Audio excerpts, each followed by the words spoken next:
Tulikuwa na Burhan's new bomb maker na tukamwachilia. Kama hakuna itilafu yoyote hapo chini, sawa? Tukishajua pale ameshikwa, proceed with Operation Silent Night. Hii ni lele. Ngoma bado. Wahuen asoso.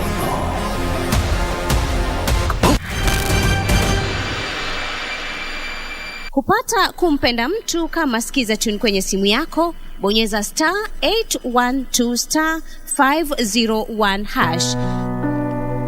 Mapenzi si kumpenda mtu kwa kuwa amekamilika, kwani nawe pia una mapungufu yako. Kwa hivyo mapenzi ni kumpenda mtu na mapungufu yake. Kupata kumpenda mtu, bonyeza *812*501#. *812*501#. It's a journey. I'm Ayanda Tavete, and this is Afromax. It's a journey across the entire continent into a variety of cultural work. We highlight the creative spirit in Africa and how it affects the design space, from the history that defines us to the future that is waiting. I always look for those three things: history, culture, and heritage. Showing how culture transforms. Even though the potency of it is kept and the ritual of it is kept, there is a change that happens that is developing with the times. It is not only for today, it is for future generations. On this show, we'll be talking to the movers, shakers, visionaries, and makers who embody the meaning of modern Africa. Let's hope I don't burn.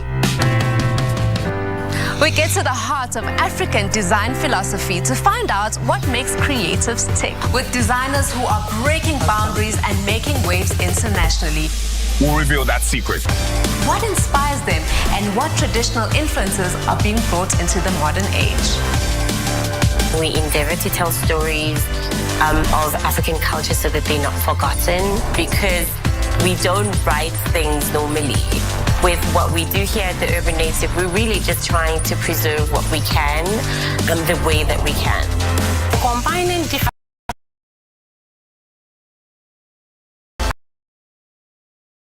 are connected. We are able to connect to the heartbeat of Africa. Join us as we seek out the continent's finest design innovation, from interior and architecture, fashion, food, and the arts. It's all on Afromax, coming soon on DW, and it starts on August the 5th. Try this.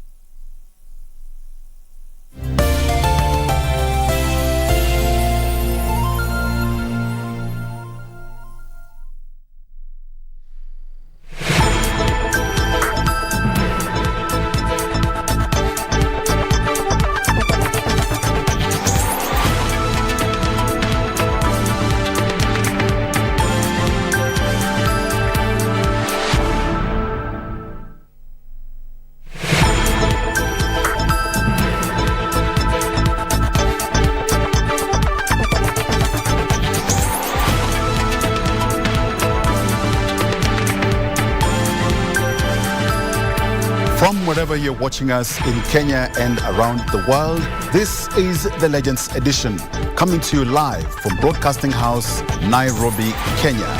I'm Edmond Mudibo. Top in this bulletin.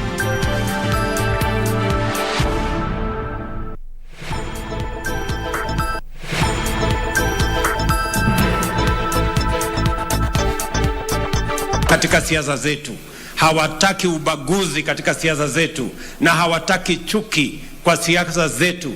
Mimi nawahakikishia niko tayari kufanya kazi na viongozi wote.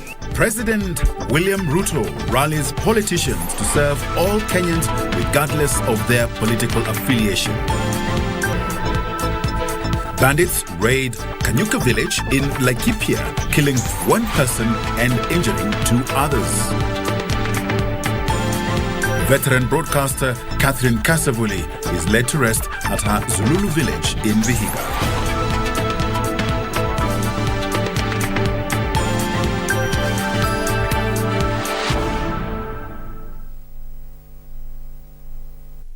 I'll also be taking you through the sports news on behalf of our colleague, legend Topi Liambila, who went to represent us in Vihiga during the burial of fallen legend Catherine Kasavuli. Our sign language interpreter is Lucy Maura. President William Ruto Saturday commissioned the Blue Economy Research Hub at the Jaramogi Oginga Odinga University of Science and Technology in a move geared towards maximizing exploitation of Lake Victoria for more economic gains. The hub now adds to the Kabonyo Fisheries and Aquaculture Center of Excellence to be established in Kisumu County in part of the Kenya Kwanza government's plan to spur development based on the potential of different regions in the country. Wycliffe Okech with the details. President William Ruto continued his tour of the Ruto Nyanza region for the second and last day on Saturday, where he commissioned more development projects. The president commissioned the Blue Economy Research Hub at Jaramogi Oginga Odinga University of Science and Technology in Bondo Sub-County in Siaya County.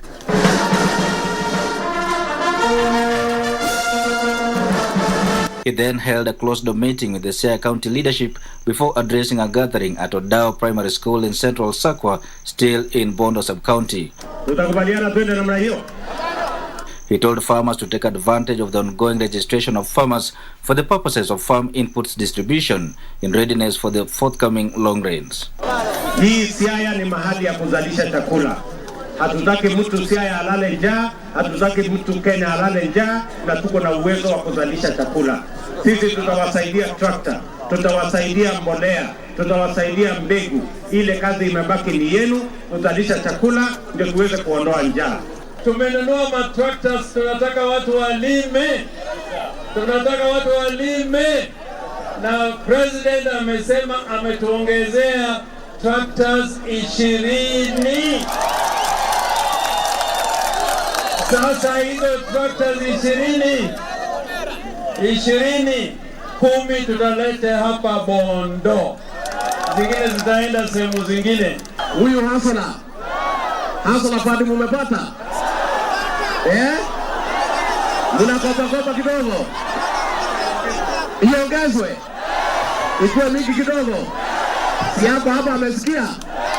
The head of state will then proceed to the Thanksgiving ceremony of ICT and Digital Economy Cabinet Secretary Eliud Owalo in Rarieda constituency. The newly commissioned Blue Economy Research Hub adds to the Kabonyo Fisheries and Aquaculture Center of Excellence to be established in Kisumu County, which aims to ensure maximum exploitation of Lake Victoria for the benefit of the locals. For the Legends edition, I am Wycliffe Okech. One person has died while 2 others are hospitalized at the Nyahururu County Referral Hospital after suspected bandits invaded Kanyuka village in Marmanet, Laikipia County. Police are now investigating the incident, which comes weeks after Interior Cabinet Secretary Professor Kithure Kindiki toured Laikipia County following the gruesome execution of a local administrator in the region. Just too much now. Residents of Kanyuka village in Marmanet, Laikipia County, were in the wee hours of Saturday ambushed and attacked by known bandits armed with machetes, knives and rungus. Wakapiga wafanyikazi mpaka wakaua mmoja wao, na yule mwingine ako katika hali mahututi amepelekwa hospitali. Wale askari walikuja wakiwa wamechelewa sana. Sasa sisi tumengojea, tumeleta mwili lakini hakuna kitu kingine tunajua. During the attack, 35-year-old Simon Wandera died after being stabbed by the bandits. 2 people are hospitalized at the Nyahururu County Referral Hospital nursing injuries. Amekatwa hapa wakati ametolewa akiwekwa mochari. Hiyo pimbu ya shuma imeonekana pale, imemkata hata imekatika mara 2. Iko na askari wale walitoka Kaladi. Walisema walikuwa wanataka mahindi na wakavuja nyumba, wakavuja store na wakaenda naye. Kufika barabara wakaona mahindi ni maoso iliwachwa hapo. The residents who narrated how they escaped death narrowly wondered why no immediate action has been taken yet, despite their numerous cries over the perennial cases of insecurity in the region. Serikali itupe usalama kwa sababu sisi hatutahama Laikipia na hapo ndio kwetu. Iwe baya, iwe nini, hapo ni kwetu. Yuko polisi hapo karibu. Lakini wakati walipigiwa simu, hawangeweza kunja sababu hawakuwa na gari. Pengine kama wangekuwa na gari, wangekunja na at least waokoe hawa watu. Nilisema lazima hapa kujengwa baraki kama ile ilijengwa Garissa. Ndio hii kisa iishe. Nothing was stolen by the bandits during the attack. The incident coming weeks after Interior Cabinet Secretary Professor Kithure Kindiki toured Laikipia County following the gruesome execution of a local administrator in Laikipia County. Ben Chumba, Legends Edition. And now some positive news for motorists, where fuel prices have been left unchanged as the economy slowly emerges from the festive season. In its latest pump price review, the Energy and Petroleum Regulatory Authority says it used the reduced pump price for super petrol to cross-subsidize the price of diesel and tapped 25 shillings and 13 cents per litre from the Petroleum Development Levy to cushion those buying kerosene. This means that petrol will continue to retail at 177 shillings per litre, diesel at 162 shillings per litre, and kerosene at 145 shillings per litre. The Energy and Petroleum Regulatory Authority says over the last 1 month, the price of crude oil lifted 1.17% from $92.45 per barrel to $93.53 per barrel.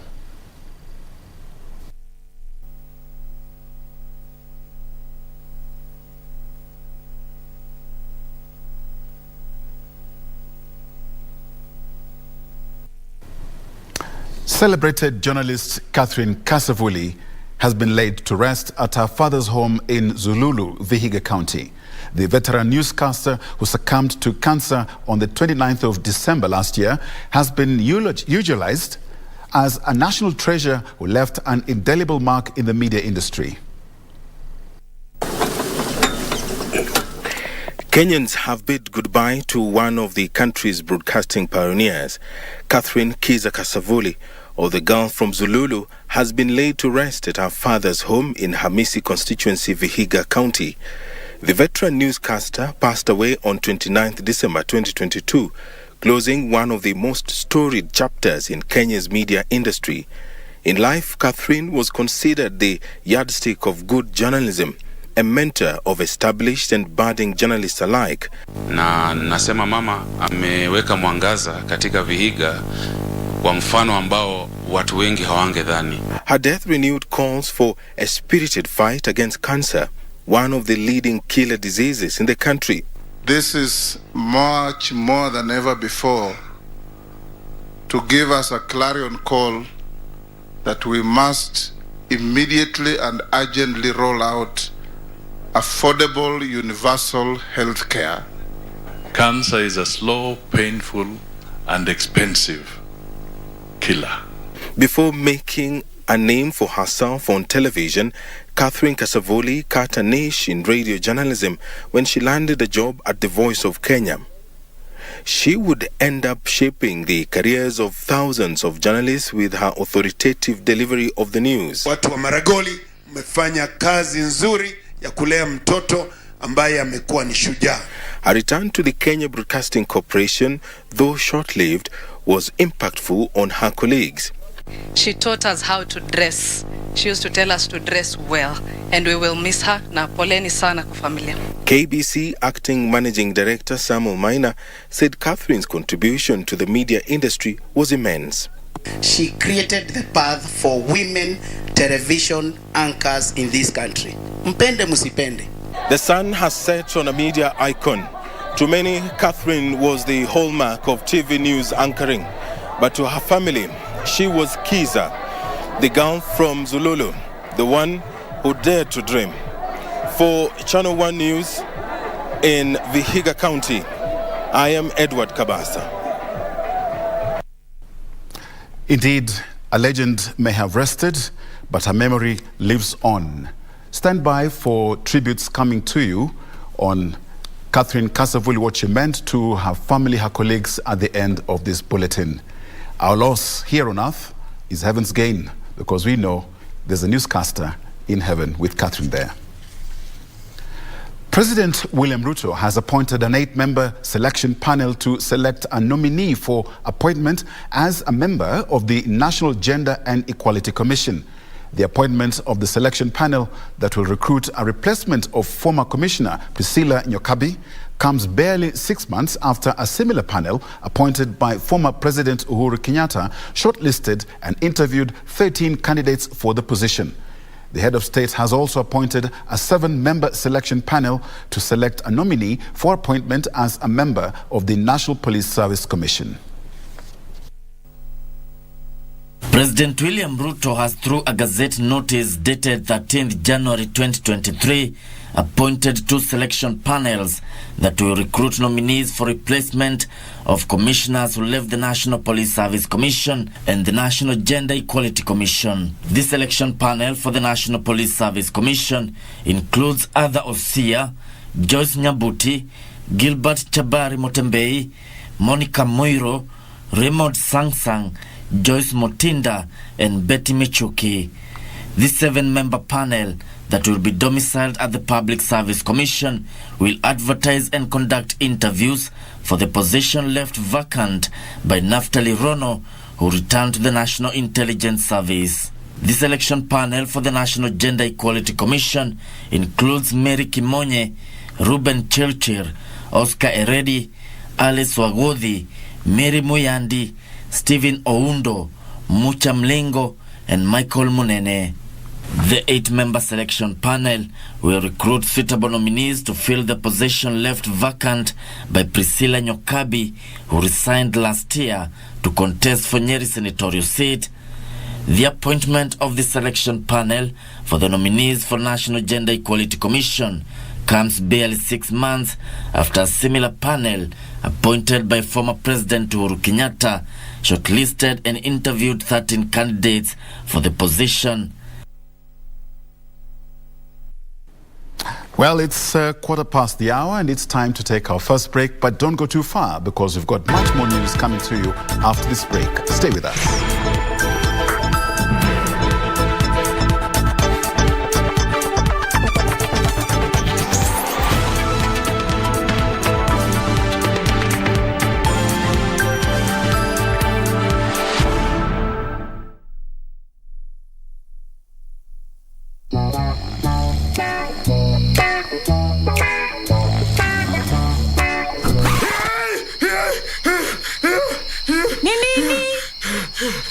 Nimesahau kucheza Loto Moto.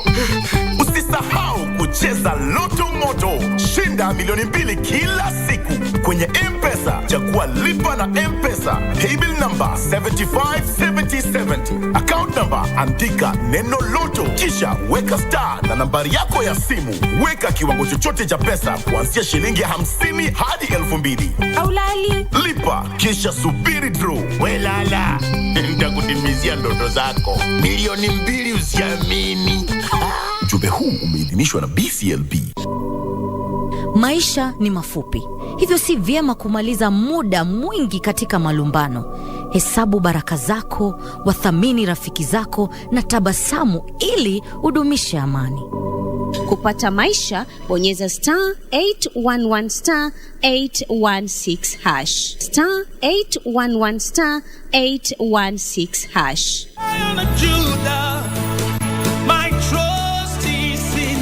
Jumapili hii kwenye runinga ya KBC, ungana naye Askofu Michael Wanderi wa kanisa la Christian Foundation Fellowship Kiambu kuanzia saa 1 hadi saa 2 asubuhi. Ningetaka nikwambie, our Jehovah God, because the Bible says he is the same yesterday, today and forevermore. He is able to take you to a place of abundance. He is able to take you to Rehoboth in the name of Jesus Christ. Kipindi ni neno la neema, ukiletewa naye Askofu Michael Wanderi wa kanisa la Christian Foundation Fellowship Kiambu. Usikose.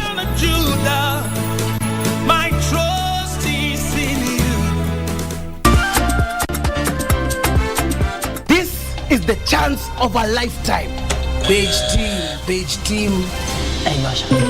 Wrong answer. Oh, that is the wrong answer. It's all right here on the Second Chance Game Show each and every Sunday at 7:30 p.m. right here on the station you love, KBC Channel 1. What do you have in mind? Kissima Drops, good morning. This company is where it is because of me. I know you will never get tired of reminding us of the fact, but I'm not going to let you ruin this company because of your fights with Melissa. Calvin is doing drugs. I thought you were changing your ways. You have disappointed me once more. I used to think that you'd do anything for us. But now you've become this person who ruins things that have taken people years to build. Just hold on.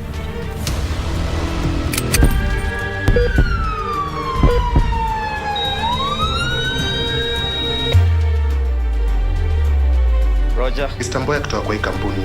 Nani mwingine mwenye anaweza faidika financial? Melissa. Tunachunguza mauaji. Unanishuku. This is my company. And no one is going to take it away from me. I am taking over this company. Itabidi mimi nawe tuzane. Tujaze ofisi sawa. Forget about it!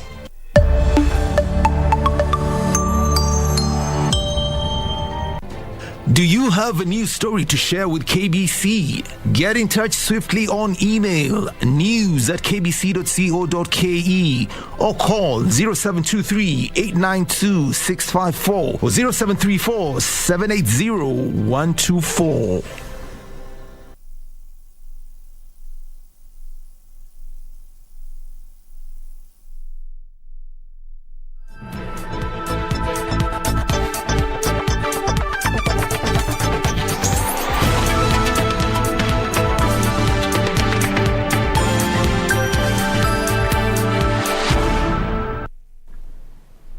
Welcome back and thank you for keeping it Legends Edition. Wajir County Governor Ahmed Abdullahi says the concept of free-ranging livestock and nomadic lifestyle is no longer sustainable in the region that is often ravaged by drought. He called for a mindset shift from the over-reliance on livestock to other farming practices. We are having conversations. But now, first things first, we will deal with the situation that we find ourselves in, which is the drought emergency that has turned into a disaster. Because of climate change, the cycle of drought is becoming more recurrent.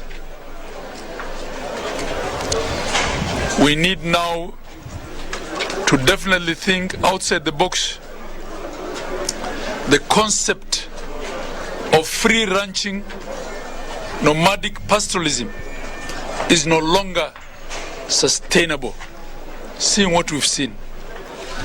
There was heavy movement of animals from the entire county and even some parts of Mandera to south, and so there were different diseases. We've been in the field, and God willing, as from Monday, we will send 3 teams to south. And inshallah we'll treat all the animals, because I could see people talking over the radio that the animals, especially the camels, are dying. Maiti za ng'ombe inalala, tumekosa hata gari ya kutoa. Maombi yangu ni nini? Maombi yangu nataka Rais Samuel Ruto afike hapa Wajir. Sasa natuma deputy, sasa natuma waziri, tunataka yeye mwenyewe aje aone shida ya Wajir vile hiko. From Nigeria, we come back to Nairobi City County, where a family in Kibera is calling on well-wishers to help them raise 500,000 shillings to aid in bringing back the body of their kin who died in Saudi Arabia, where she went to seek greener pastures. 27-year-old Sharon Andeka went to the Middle East in April last year to help fend for the family and her now 3-year-old son, Jayla. Twera was born with hydrocephalus but met her demise on the 30th of December last year. Beatrice Hamati is a mother in distress. In her hands is 3-year-old Jayla Twera, who was diagnosed with hydrocephalus at birth. His mother, Sharon Ndeka, went to Riyadh, Saudi Arabia through the Nile Treasure Gate agency to help fend for him and her mother in April last year. Mwezi wa 5 ndio niliona akinitumia pesa, mama hii pesa usaidie naye mtoto. The job went well for the first few months, but towards the end of October last year, she started complaining of difficulties in her job. The family took it up with the agency, but according to the mother, there was no clear response. Alisema hiyo nyumba, yani mateso imekuwa nyingi kwake. Na akakomplaina kwa wale watu walikuwa na hao, hakuna hatua walichukua. Sasa alikaa tu akifumilia. Achasaitiwa kwa pamoja. 31st December last year, Jayla's grandmother received the news of her daughter's demise. She now seeks help from well-wishers to bring the body of her child home to accord her befitting send-off. Ningeomba usaidizi walete tu Sharoni, usaiti yangu tu. Walete Sharoni nimuone hivi na niende nimsike. Kila Mkenya mahali hako. Anione vile nalia. Ombi yangu ni hiyo. To assist the family of Sharon, please use the M-Pesa pay bill number 522522, account number 6338991. You can also reach the family on telephone number 0717 333 041 or 0727 887 569. Yusufar reporting for the Legends edition. We now move to Migori County, where a total of 600 girls from the Kuria community in Migori County who reportedly had a lucky escape from undergoing female genital mutilation, that is FGM, during the ongoing long school break have been reunited with their families. It is reported that the girls ran away from their homes and sought refuge in 6 rescue centers during the initiation ceremonies done through FGM that were being marked by all Kuria clans in the month of December. It was dance and laughter for these girls, joy evident on their faces. These are 264 girls from 3 rescue centers, Safe Engage Foundation, Gosenso and Ravine, being reunited with their families. They have been away since December when they were rescued from the cart during the December initiation ceremonies said to have been planned by all Kuria clans, namely Nyabasi, Wirenge, Bukira and Bugumbe. Between December, 1st of December and now, we have been able to prosecute 38 cases. During their stay at the rescue centers, the girls were equipped with life skills and nurtured their talents. Wakati huu tumeweza kuhusisha watoto 250 na kwa hawa watoto 250 tuliwatafuta kupitia wazee wa kijiji, mabalozi. With the reintegration coming just a few days to the opening of schools, parents and guardians have been warned against victimizing the girls who dodged the cart. Because some parents will be like, go back where you are. So being able to prepare the parents and also the children to be able to go back. Na sisi wazazi tunatakiwa kuwajibika kwa watoto wetu ili tujue kila kitu mtoto anafanya. We have taken them through the lessons that the children were learning when they were here, and the parents will sign a commitment. They are going to take care of the children, and if they are found, then they will be held culpable. We'll be visiting the kids back home, and if in case we are encouraging the kids, in case they feel threatened, and they can call the matron or the rescue manager, and then through them we can be able at least to go and rescue the kid and find what the problem is. When I came to this place, I got some briefing that containing FGM in this area was very difficult. So I analyzed the situation, and at the end of it, I decided that I want to make a difference in this Kuria West. The group also consists of 14 girls who are said to have crossed into Kenya from Tanzania to avoid the cart. Children officers say FGM is still largely practiced among the Kuria community and called for urgent measures to curb it. Kamchemenza for the Legends edition. From Migori, we now go to Kericho, where 4 suspected robbers have been arrested in Kericho town and a vehicle with a fake number plate impounded in an attempted robbery at 2 business premises. The Kericho East Sub-County Police Commander Abdul Kadir Maliche, however, said that one of the suspects escaped during the ambush. Maliche thanked the residents for sharing information that led to the arrest, terming this as the right move towards securing the region. The suspects are being held at the Kericho police station awaiting arraignment in court.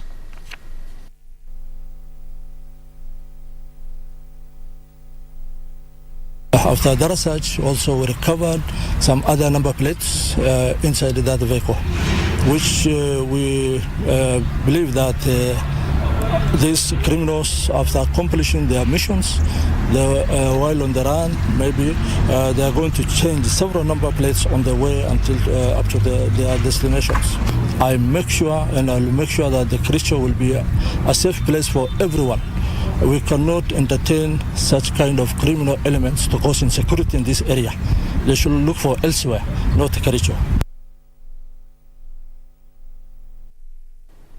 President William Ruto has wound up his 2-day working tour of Nyanza region with a rallying call to the political class to serve all Kenyans regardless of their political affiliation. The president said the voting patterns in the last general poll was the voice of Kenyans, saying they had risen above political and tribal balkanization, and it's time the leadership followed suit. The president spoke as he graced the Thanksgiving ceremony of the Cabinet Secretary of Information, Communication Technology and Digital Economy, Eliud Owalo, in Rarieda. Achola Simon with the details. President William Ruto drew the curtains on his 2-day working tour of Luo Nyanza region by gracing the Thanksgiving ceremony of the Information, Communication, Technology and Digital Economy Cabinet Secretary, Eliud Owalo. It is here that the president re-emphasized the need for the political class to serve all Kenyans equally, regardless of their political affiliation, sentiments echoed by various leaders at the ceremony. Musingoje serikali ingine. Serikali hii ni serikali ya Kenya. Na ni serikali yenu. Kwa hivyo mujipange na hapa, tupange maendeleo. Mambo ya kura huko mbele, hiyo itajipanga yenyewe. Kwa sasa tupange mambo ya maendeleo ya wananchi wa taifa letu la Kenya.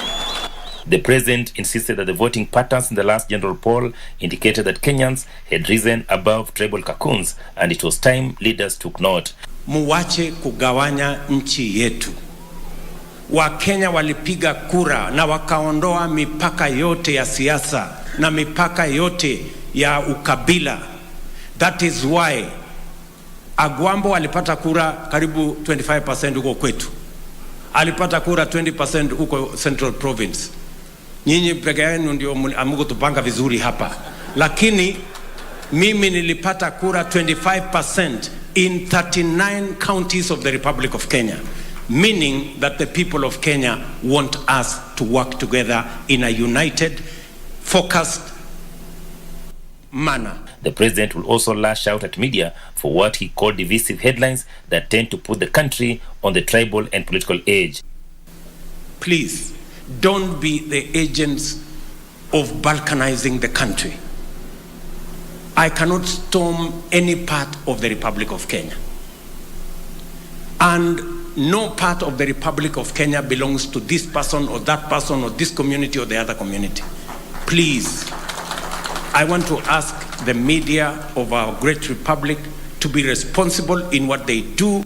ICT and Digital Cabinet Secretary Eliud Owalo pledged to serve Kenyans diligently and ensure the interest of the region is well taken care of. Achola Simon, Legends Edition, Siaya County. We now move to Kilifi County, where the Kilifi County government, in conjunction with private players in the county, is initiating measures to address the endemic water shortage that has subjected residents to untold suffering. The Governor Gideon Mungaro on Friday engaged a private firm in the county that has been tapping ocean water to desalinate it and supply it to residents and businesses within its reach. Kilifi County Government, in conjunction with Centum Investment Company, is working towards alleviating water scarcity in the region. The farm, which has drilled boreholes near the Indian Ocean, desalinates the seawater and supplies it to nearby business premises and residents.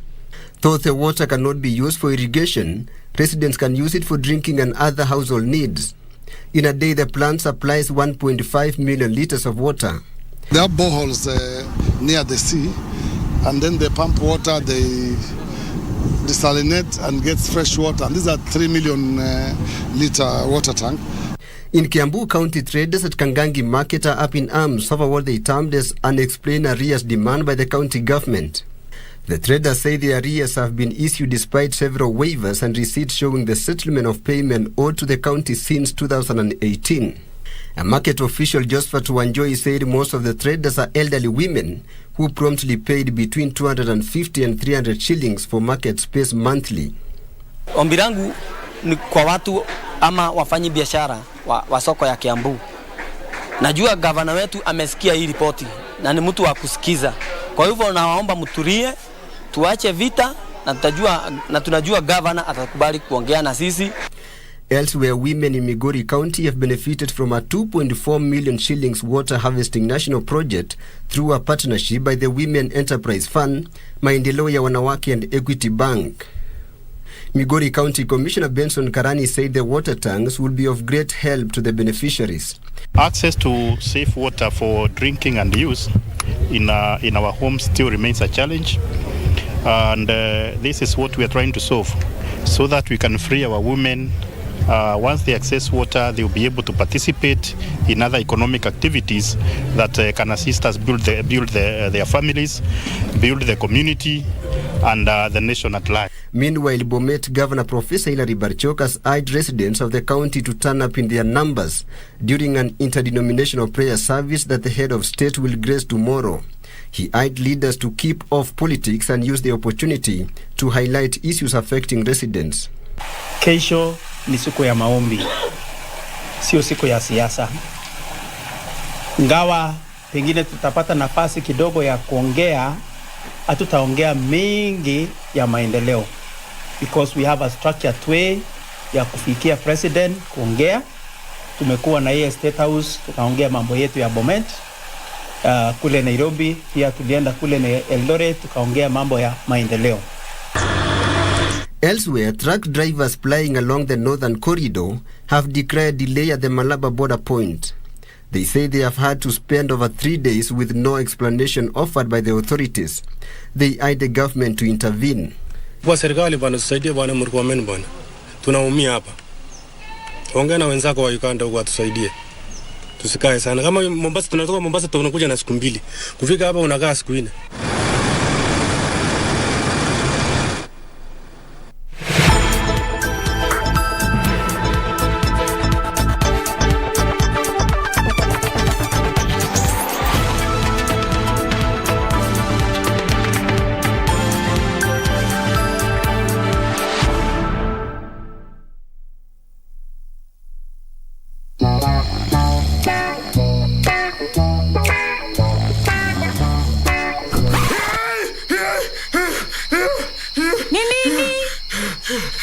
Nimesahau kucheza Loto Moto. Usisahau kucheza Loto Moto. Shinda milioni 2 kila siku kwenye M-Pesa. Chagua lipa na M-Pesa. Paybill number 757070. Account number andika neno Loto. Kisha weka star na nambari yako ya simu. Weka kiwango chochote cha pesa kuanzia shilingi 50 hadi 2000. Aulali. Lipa kisha subiri draw. Welala. Nitakutimizia ndoto zako. Milioni 2 usiamini. Ujumbe huu umeidhinishwa na BCLB. At your border crossing captured a person of interest. Tunaamini kwamba Imran Saidi ndio Burhan's new bomb maker. Tulikuwa na Burhan's new bomb maker na tukamwachilia. Sema hakuna itilafu yoyote hapo chini, sawa? Tukishajua pale ameshikwa, tuta proceed with Operation Silent Night. Hii ni lele. Ngoma bado. Wahuen asosono.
Welcome to Sports News. I'm sitting in for my colleague, legend Topi Liambila.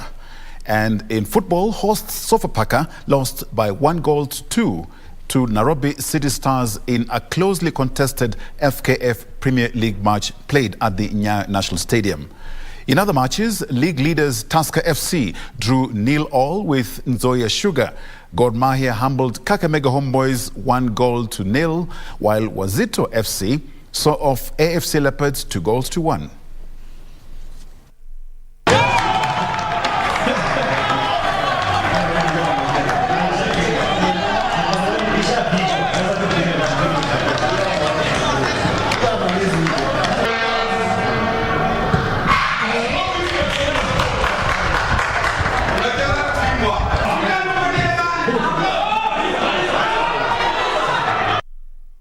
Continuing in matters football, State House Football Academy registered a 2-1 victory over Atlas Soccer Club in a friendly match played at the State House grounds.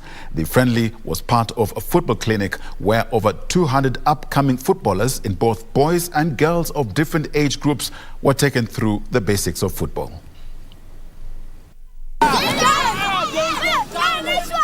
State House Football Academy registered a 2-1 victory over Atlas Soccer Club in a tournament organized by Her Excellency First Lady Rachel Ruto. More than 300 young footballers, both boys and girls of ages below 5 years, 8 to 10 years, and 12 to 17 years took part in the tournament. State House Football Academy team manager Jojo Gado thanked the First Lady for her support, saying the initiative will help the players become future stars. I want to give my sincere gratitude to the First Lady, Her Excellency B. Rachel Ruto, for giving us this opportunity to mentor the young children insofar as sports is concerned, and more so football. His words were echoed by the head coach, Evans Mwita, who said they will help in nurturing the team through education and talent development. Kwanza kenye tunafanya kitu kama hii ni kuhakikisha tunataka hao watoto wakapanda zaidi ya hapa. Na mimi nataka niwahakikishie watu kwamba wataona matunda na wanaangalia kwanza sasa hivi. So mambo ya kucheza kuhakikisha kwamba hata wakati national team zinachukuliwa, najua hata sisi sikwenda pale ni hao kuomba nafasi kuja na kuchukua kutoka hapa. State House Football Academy, which was founded this year, targets to organize more football clinics across the country. Newly founded Vitambi Football Club based in Ruaraka has partnered with Halopay Company to sponsor their official jersey for the upcoming season. The club targets to take part in the Ruaraka constituency lower tier leagues this season. According to team captain Ongochu Mboya, they are committed to creating a better future for the youth in the local community. Mboya added that besides helping the local community, the team targets to take part in regional championships and national competitions.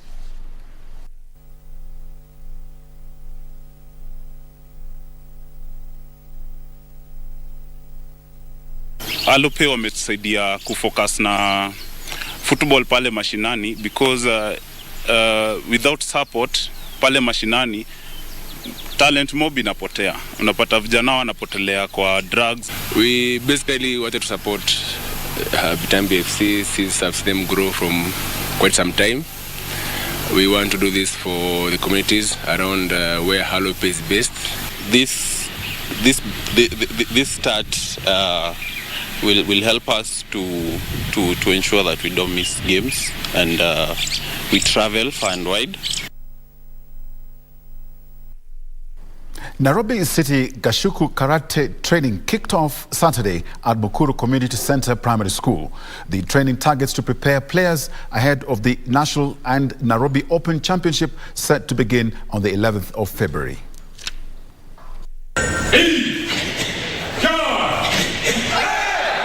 Over 50 karatekas aged 8 years and above took part in the Gashuku Karate training at Mukuru Community Center Primary School.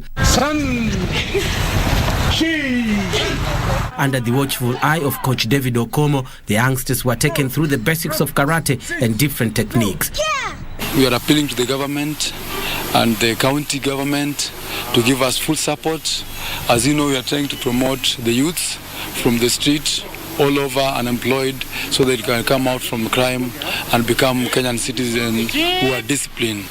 We have organized a joint training session, which is an all-styles, all-female, all-grade kind of training that will take place on the 4th of February at Utalii College from 9 a.m. And we are encouraging all female karatekas to come join us because we would like us to not learn just about karate alone, but also to empower each other and enlighten ourselves. I train karate when I grew up to defend myself, and then I defend myself because there are people who are taking people from their family. I want to go to other countries in competitions and represent my country. The training also aims to empower youths and select a team that will represent the country in upcoming international assignments. The Karate National League and Nairobi Championship will kick off early next month at Kayole Social Hall. Time for another break, but stay tuned. We have more in the Premier League update. Stay tuned.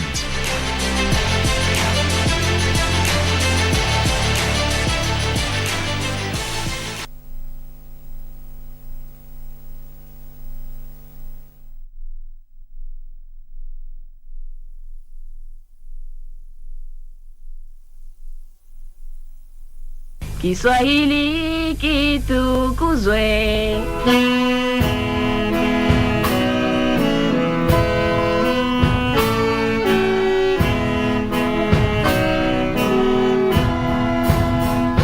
Ukinenwa kama sipo huwa katika neema. Tapo la warongo tapo ni haramu kulegema. Hurudisha kheri nyuma, urongo si kitu chema. Biashara kianzia, kweli unayo leseni, sote tulipe ushuru, hewani tutapepea, Wakenya tutapepea, ushuru nyote lipeni, tusije kutegemea. Waja hawa wakiajiriwa, wao huchangia katika upungufu wa asilimia ya uhalifu kama wizi, ukahaba, ubakaji, ulanguzi wa dawa za kulevya, kutokamilisha shule na mimba za mapema. Tunahitaji kukuza serikali yetu. Kwa hivyo hatuwezi watoroka wote na kuamua kujiajiri, kwa sababu tunajua ndio nchi isonge mbele, kwa sababu tuwafaa kuandikwa na serikali na kuikuza serikali yetu ya Kenya.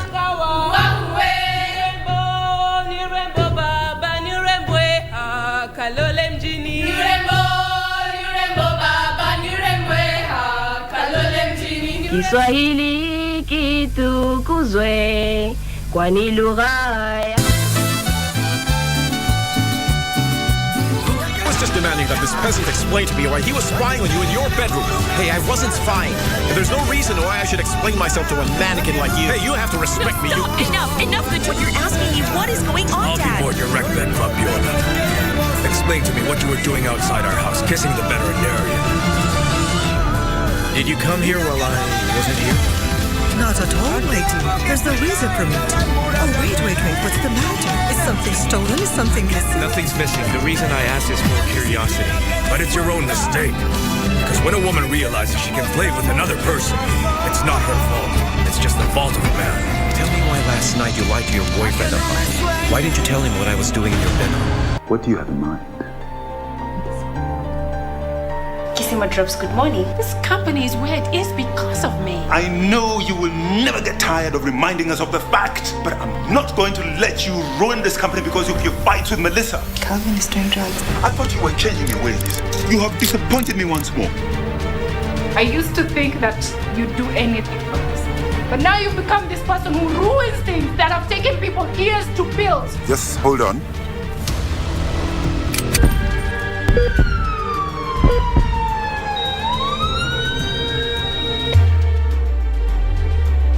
Roger. Istanbul kutoka kwa hii kampuni. Nani mwingine mwenye anaweza faidika financial? Melissa. Tunachunguza mauaji. Unanishuku. This is my company and no one is going to take it away from me. I am taking over this company. Itabidi mimi na tuzane. Tujaze ofisi sawa.